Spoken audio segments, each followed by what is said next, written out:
Hello friends, नमस्कार. स्वागत आहे तुमचं स्वीट अँड स्पायसी किचनमध्ये.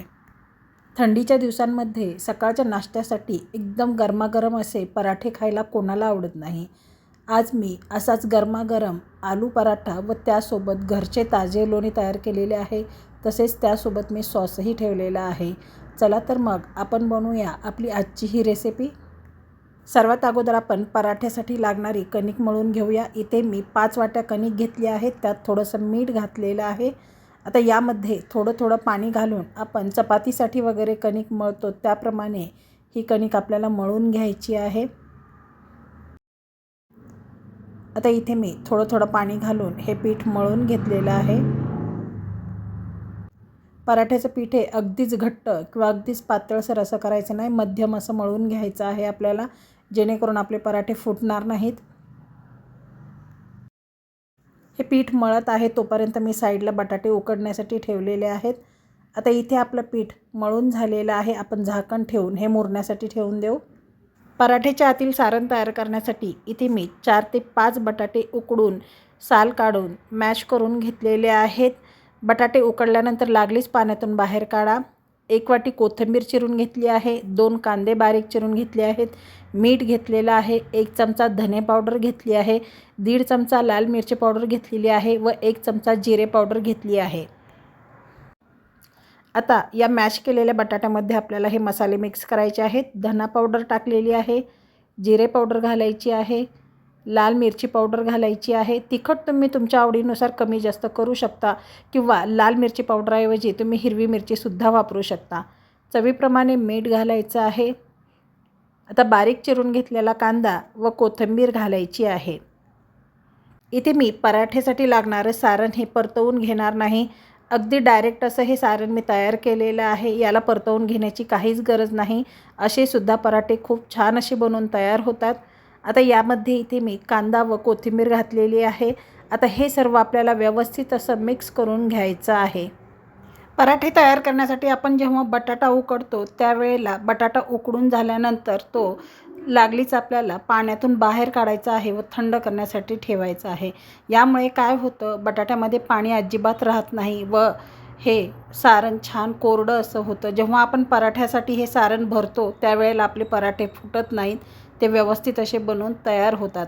आता इथे मी हे सर्व मिक्स करून घेतलं आहे. सारण तुम्ही पाहू शकता छान असं बनवून तयार झालेलं आहे. आता आपण पराठा लाटून घेऊया. आता इथे अगोदर आपण जी कणिक मळलेली आहे तिचा छोटासा गोळा घेतलेला आहे. तो सुक्या पिठामध्ये आपल्याला बुडवून घ्यायचा आहे. त्याची एक आपल्याला पारी तयार करून घ्यायची आहे.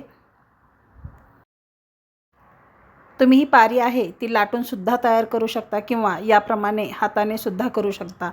पारी तयार करतेवेळी ही जी कडेची बाजू आहे ती आपल्याला थोडीशी पातळ अशी बनवायची आहे व सेंटरला ही पारी आपल्याला जाड ठेवायची आहे, जेणेकरून पराठा व्यवस्थित लाटला जातो. आता आपल्याला यामध्ये सारण भरून घ्यायचं आहे. आता या पारीमध्ये मावेल इतपत आपल्याला यामध्ये सारण भरून घ्यायचं आहे. इथे मी बटाट्याच्या सारणाचा याप्रमाणे गोळा तयार करून घेतलेला आहे.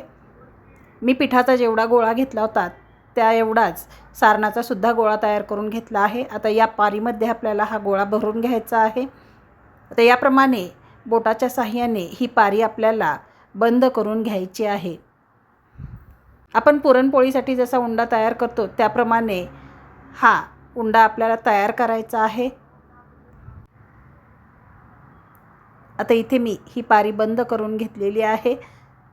एक्स्ट्राचं जे वरती पीठ आलेलं आहे ते तुम्ही काढून टाकू शकता किंवा यावरतीच हे फोल्ड करून या उंड्यावरती चिटकवून ठेवू शकता. आता इथे आपला हा उंडा तयार आहे. कोरड्या पिठामध्ये आपल्याला बुडवून घ्यायचा आहे.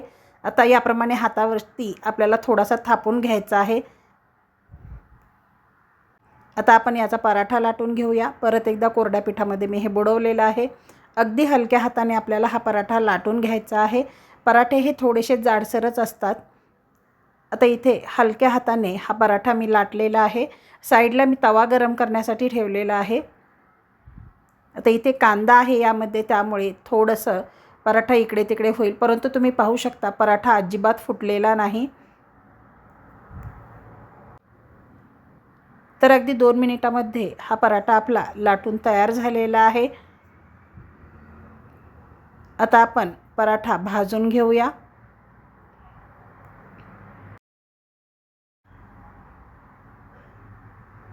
तर इतपत जाडसर असा हा पराठा मी लाटलेला आहे। आता आपण पराठा भाजून घेऊया। इथे तवासुद्धा गरम झालेला आहे। आता यावरती आपल्याला थोडंसं तेल घालायचं आहे। आता आपण यावरती पराठा टाकूया।